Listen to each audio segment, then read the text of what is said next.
Welcome back, storytellers. Today, we're diving into a tale that begins with an ordinary drive home and quickly spirals into the extraordinary, a journey filled with mystery, unexpected encounters, and a bond forged in the heart of the wild. It all starts with one man's curiosity and a strange creature on the side of the road. What happens next? Well, you're about to find out. So settle in because this is a story you won't want to miss. While driving home after lunch with friends, Jack spotted a strange creature on the side of the road. Its head vaguely resembled that of a lion with a nice mane, but was simply too small to be one. With his curiosity piqued, Jack put his car on the side of the road and followed it, noticing that aside from the full mane, its body seemed oddly hairless and missing a tail. Jack dialed 911, convinced he'd stumbled upon something bizarre, unsure of what to do next. But before we start, smash the like button and make sure to subscribe if you haven't, and hit that notification bell so that you won't miss any new stories. Jack had just been driving back home from a nice lunch with his old classmates. It was nice to see how everyone had settled down after the small reunion of sorts. They unanimously decided they should do it again soon. Jack had only been reminiscing about the fun time he had with them when he saw something strange in the corner of his eye. "What is that?" Jack exclaimed. It had been a little while ahead, but he saw a strange, gray-looking creature running against what looked to be a grassy hill. He noticed a mane that resembled that of a lion, but that was all the semblance it had. Jack's car came to a halt as he looked at the animal, amazed as he had no clue what it possibly could be. The animal didn't seem to notice him, but it still changed directions instead of running circles on the hill, making strange sounds that Jack could now hear if he rolled his window down. It decided to walk in the opposite direction. He fiddled with his fingers, unsure if he should call the authorities, but chose against it. He couldn't just call in this. He had to find out what was going on first. He parked his car on the side of the road. As luck would have it, he quickly grabbed his bag and even a bat, just in case if the animal saw him. He had no clue if it would become hostile, and he was rather safe than sorry. He wasn't a hunter or a regular in the woods by any means, but he did have the common sense to look at the imprints in the sand that the animal had made and to follow it. The animal had practically already run out of sight, but that didn't deter Jack in the slightest, as he had to find out what that animal could possibly be. At the very least, he could try to take a photo of it to show to the local rangers and see if they could make heads or tails of it. It seemed like a solid plan, as he had a bat in one hand and his phone in the other as he followed the freshly made trail. He was walking faster by the second, wanting to find the animal before he was too deep in the woods. His gut feeling telling him to hurry up had been right, as he suddenly heard an ear-piercing scream coming from further down the path. Jack burst into the clearing, his eyes widening as he saw a woman sprinting away from the strange animal. She looked terrified, glancing back at the creature chasing her. Jack's heart pounded in his chest as he realized he had to do something fast. Jack positioned himself between the woman and the animal, trying to appear more threatening and protective. The woman, catching her breath, introduced herself as Morgan and thanked Jack for his timely intervention. Morgan recounted her story. She had been jogging in the woods when she stumbled upon the strange animal. "I was just on my usual route," she explained, "and suddenly there it was just standing there. I tried to back away slowly, but it started chasing me." Jack asked if she knew what kind of animal it was, but Morgan admitted she had never seen anything like it before. They both pondered what it could be. Jack expressed his determination to find out what the animal was, sparking Morgan's interest and concern. "I can't just let this go." Morgan nodded, her worry evident. "Be careful, Jack," she said softly. Wishing Morgan good luck, Jack prepared to continue his investigation into the mysterious creature. "Take care, Morgan," he said, giving her a quick nod. "I'll let you know if I find anything." Morgan watched him, concern still in her eyes. "Thanks, Jack." Morgan hesitated, then asked if she could join Jack, afraid the animal might not be alone in the woods. "Jack, can I come with you?" she asked, her voice tinged with fear. "I don't want to be alone out here." He understood her fear and knew he couldn't leave her by herself. He nodded, feeling a sense of responsibility. "Of course you can come," he said reassuringly. "We'll stick together and figure this out." Morgan introduced herself more formally as they started walking deeper into the forest together.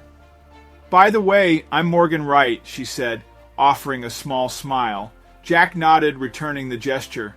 "Nice to meet you, Morgan. I'm Jack Foster," he replied.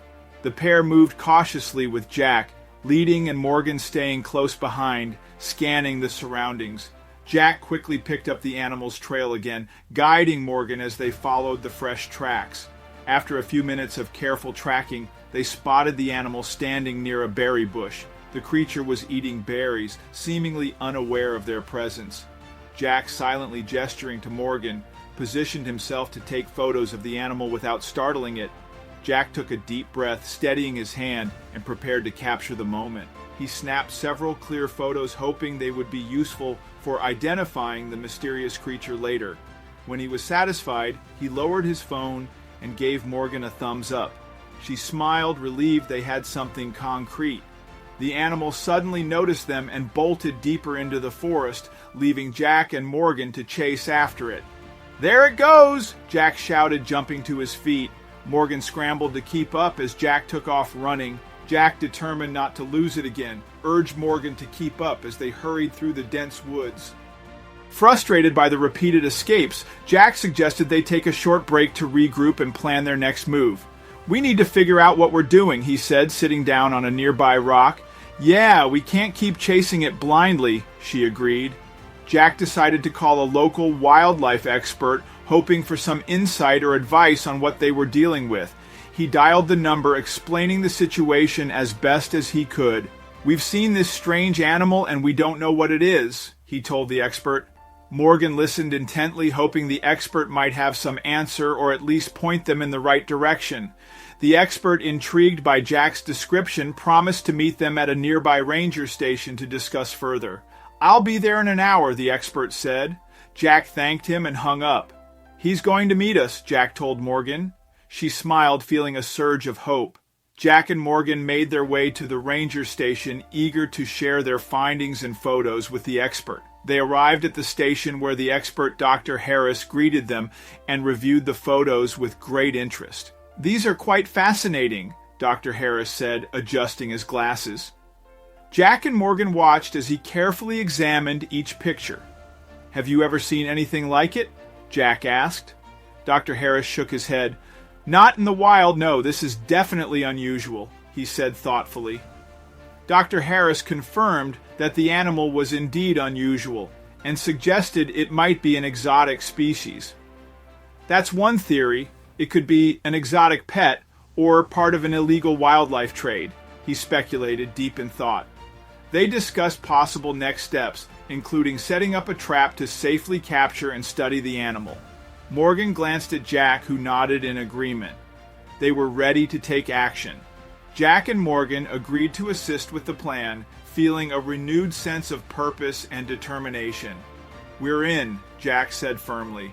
Morgan smiled, feeling a wave of excitement. "Let's do this," she added. Dr. Harris nodded approvingly. "Great."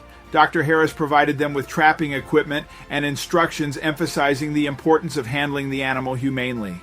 "We must be careful not to harm it," he stressed, showing them how to set up the traps correctly. Jack and Morgan returned to the forest, carefully setting up the traps near the animal's last known location. They both felt a mix of anticipation and anxiety.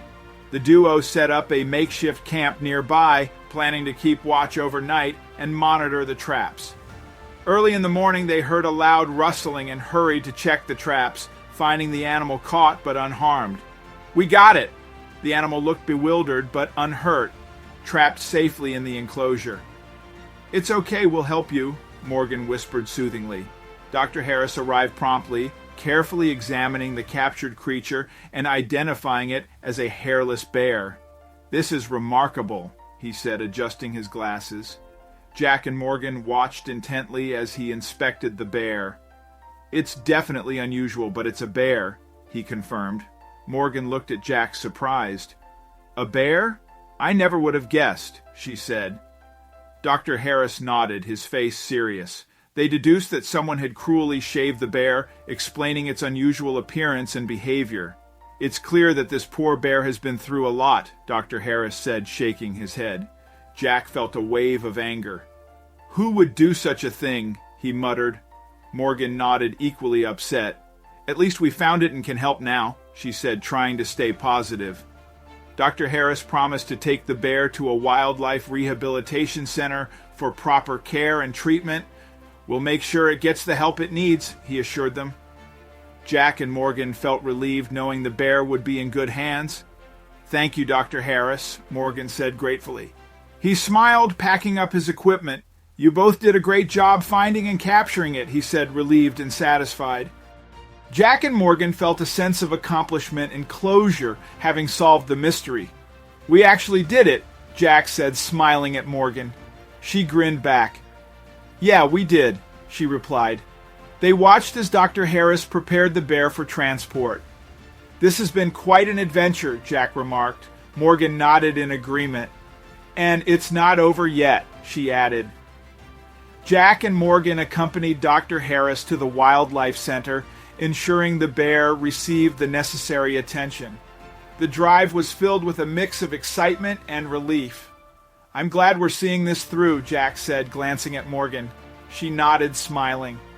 "Me too. It's been a wild journey," she replied. As they arrived, the staff quickly took over, carefully unloading the bear and bringing it inside the center. Staff thanked them for their efforts, promising to keep them updated on the bear's recovery. "You've done an incredible job," one of the staff members said, shaking their hands. Jack and Morgan felt a warm sense of accomplishment. "We'll make sure the bear gets the best care," another staff member assured them. They both nodded, feeling reassured that the bear was in good hands. Jack and Morgan exchanged contact information, agreeing to stay in touch and continue their newfound friendship. "We make a pretty good team," Jack said, entering her number into his phone. Morgan smiled. "Yeah, we do. Let's keep in touch," she agreed. They both knew this wasn't the end of their adventures together. The bond they had formed through this experience was something they wanted to preserve. They left the center with a sense of fulfillment, knowing they had made a positive impact on the bear's life. "We actually made a difference," Morgan said, a smile on her face. Jack nodded, feeling proud. "Yeah, we did something good," he replied. They both felt a deep satisfaction knowing their actions had helped an innocent animal. The experience had changed them both in meaningful ways. As they parted ways, they reflected on their adventure, grateful for the unexpected journey and the bond they had formed. "Take care, Jack," Morgan said, giving him a hug. "You too, Morgan," he replied, smiling. They both walked away with a renewed sense of purpose and friendship. The adventure had brought them together, and they knew this was just the beginning of many more to come.